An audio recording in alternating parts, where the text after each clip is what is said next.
नमस्कार दोस्तों। कभी सोचा है कि आपके होम लोन या कार लोन की ईएमआई अचानक से कम या ज्यादा क्यों हो जाती है? इसके पीछे कौन से बड़े फैसले होते हैं? आज हम आरबीआई के एक ऐसे ही बड़े फैसले को बारीकी से समझेंगे जिसका सीधा कनेक्शन आपकी और मेरी जेब से है। तो आज सारी नजरें थीं भारतीय रिजर्व बैंक यानी आरबीआई की मॉनेटरी पॉलिसी कमेटी की मीटिंग पर, क्योंकि यहीं से वो फैसला आना था जो हमारी ईएमआई से लेकर हमारी एफडी के रेट्स तक सब पर असर डालता है।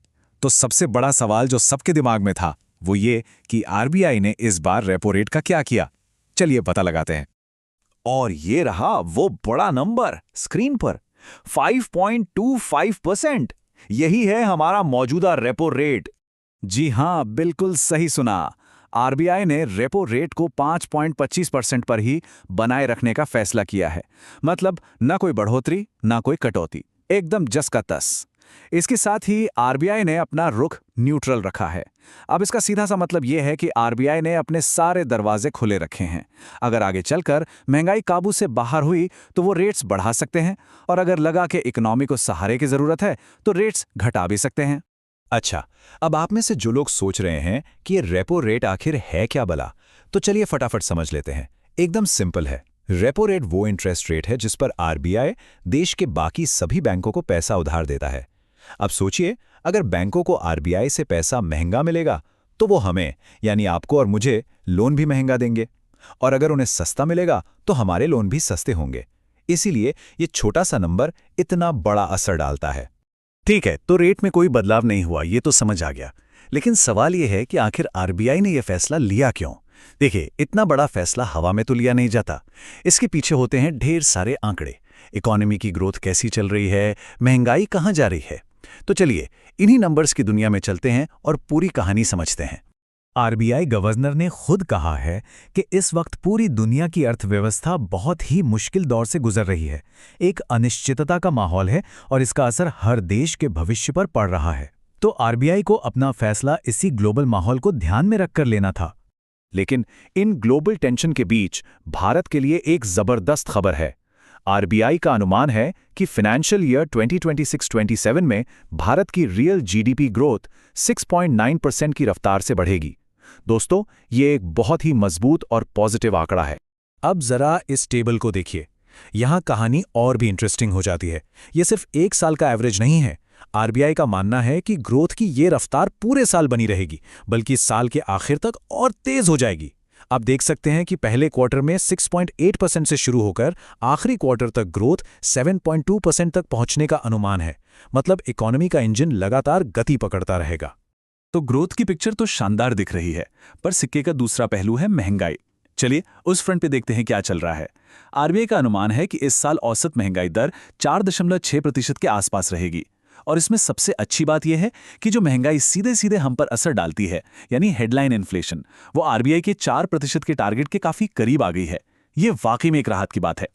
तो दोस्तों, ये थे ग्रोथ और महंगाई के बड़े नंबर्स। अगर आपको अर्थव्यवस्था को इतने आसान तरीके से समझना अच्छा लग रहा है तो प्लीज़ एक सेकंड निकालकर इस वीडियो को लाइक और चैनल को सब्सक्राइब जरूर कर लीजिए। आपके सपोर्ट से हमें ऐसे ही और जानकारी भरे विश्लेषण लाने की हिम्मत मिलती है। चलिए अब जीडीपी और महंगाई से थोड़ा आगे बढ़ते हैं और देश की ओवरऑल आर्थिक सेहत पर एक नजर डालते हैं, जैसा कि आरबीआई गवर्नर ने बताया है। और गवर्नर ने जो कहा वो बहुत अहम है।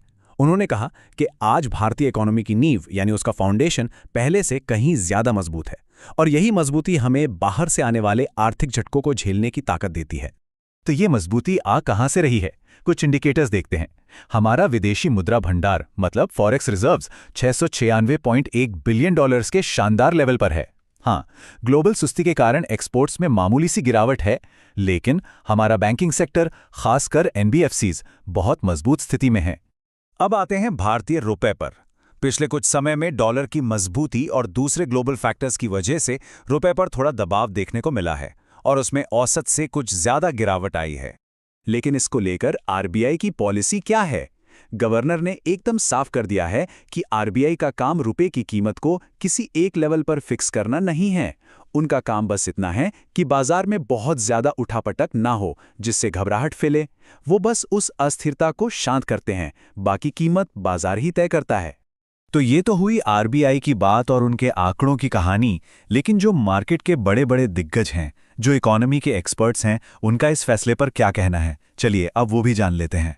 और मजे की बात यह है कि ज्यादातर एक्सपर्ट्स को यही उम्मीद थी। आईसीआरए, एसबीआई और क्रिसिल जैसी बड़ी बड़ी फर्म्स का भी यही मानना था कि आरबीआई अभी रुको और देखो वाला खेल खेलेगा, क्योंकि कच्चे तेल की कीमतें, रुपए पर दबाव और तो और मौसम का हाल, इन सब वजहों से एक्सपर्ट्स भी मान रहे थे कि आरबीआई अभी कोई जल्दबाजी नहीं करेगा। तो इस पूरी बातचीत का निचोड़ क्या है? सबसे बड़ी राहत की बात यह है कि फिलहाल आपकी ईएमआई पर कोई नया बोझ नहीं पड़ने वाला, लेकिन दुनिया भर के हालात को देखते हुए भविष्य अनिश्चित है। तो अब सबसे जरूरी सवाल यह उठता है, क्या यह सही वक्त है अपने लोन्स को फिक्स्ड रेट पर लॉक करवाने का, या फिर भविष्य में रेट कट की उम्मीद में इंतजार करना चाहिए? इस सवाल पर आप क्या सोचते हैं, मुझे नीचे कॉमेंट्स में जरूर बताइएगा। तो दोस्तों, ये था आज का विश्लेषण। अगर आपको ये जानकारी काम की लगी हो तो लाइक जरूर करिए। आपका एक लाइक मुझे और ऐसे जानकारी से भरे वीडियो बनाने के लिए मोटिवेट करता है।